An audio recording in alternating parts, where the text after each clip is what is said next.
Nagsagawa ng Multilateral Maritime Cooperative Activity ang Pilipinas kasama ang Amerika at Australia sa West Philippine Sea bilang pagpapalakas ng operasyon ng Philippine Navy roon. Kabilang sa mga pagsasanay ang bagong barko ng ating Navy na BRP Diego Silang. May unang balita live si JP Soriano. JP!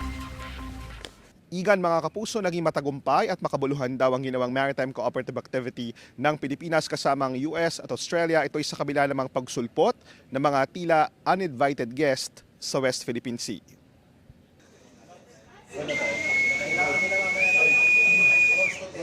Mula sa Naval Operations Base naglayag ang pinakabagong guided missile frigate ship ng Philippine Navy, ang BRP Diego Silang.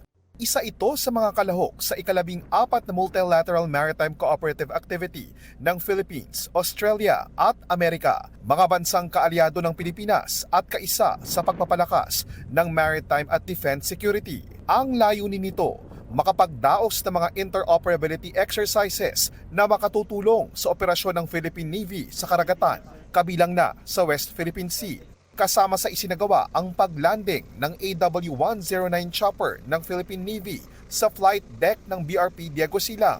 Yan daw ay para ma-master ang mga maingat at kalkuladong paglapag sa barko, lalo pa at umaandar ito. At mga kapuso, habang approaching po tayo sa mismong area na pagdarausan ng activity sa may southeastern portion ng Bahao de Masinloc dito sa West Philippine Sea, nagpapatuloy yung line formation ng mga Navy ships ng US at Australia na HMAS Toowoomba at USS Dewey, kasama rin po ang Philippine Coast Guard vessel na Teresa Magbanwa. Isa sa mga pinakamahalagang bahagi ng pagsasanay, ang drill kung saan pumaligid ang mga Navy ships ng Australia at Amerika sa BRP Diego Silang. Pagsasanay ito para sa isang senaryo na kailangang tulungan at protektahan ang barko ng Pilipinas. It translates to kinetic and non-kinetic action. Ibig sabihin, in times of war, we maneuver to address a specific threat. During HADR, we also need that for search and rescue specifically.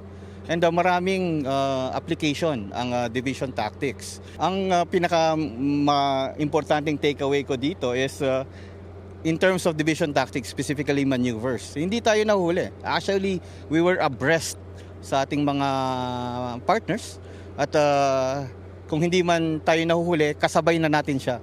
Bagaman di pa ginawa sa anumang barko ng Philippine Navy, matatandaang nagkaroon na ng mga insidente ng pagdikit at pagbangga ng ilang barko ng China sa ilang barko ng Philippine Coast Guard. Habang idinadaos ang maritime exercise, biglang namataan din sa West Philippine Sea ang dalawang PLA Navy ship ng China. Hindi naman ito lumapit pa sa mga barko ng US at Australia. These were People's Liberation Army Navy warships. We communicate with them but they did not challenge us. Bagaman pangkaraniwan ang pagdaan ng mga barko sa mga karagatan, ayon sa tagapagsalita ng Armed Forces of the Philippines.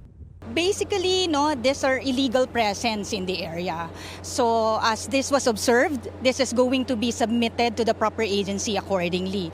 Ayon sa AFP at Philippine Navy, magpapatuloy at may mga nakaschedule pang maritime cooperative activity sa West Philippine Sea kasama ang iba pang mga bansang kaalyado. Tuloy-tuloy lang daw ito kahit paalmahan ng sinumang bansa.